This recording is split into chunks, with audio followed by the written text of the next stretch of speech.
लोग उसे बस किसी तरह मारना चाहते थे। यह बदरिया जो कभी किसी का समोसा तो कभी किसी की रोटी चुरा लेती थी, क्योंकि उसके भूखे बच्चे उसका इंतजार करते थे।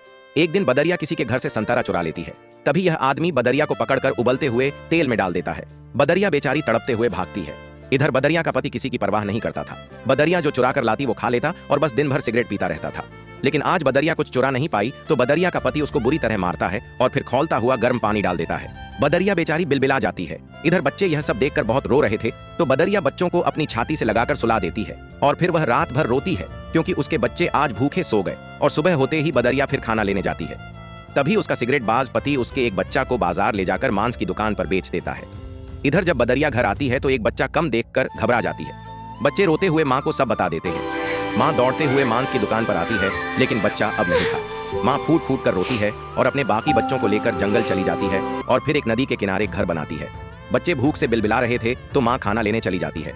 तभी एक जंगली शेर बच्चों पर हमला करके बच्चों को मार देता है। जब माँ वापस आती है तो मरे हुए बच्चों को देखकर चीख चीख कर रोती है और फिर बच्चों की याद में नदी में कूदकर अपने प्राण दे देती है।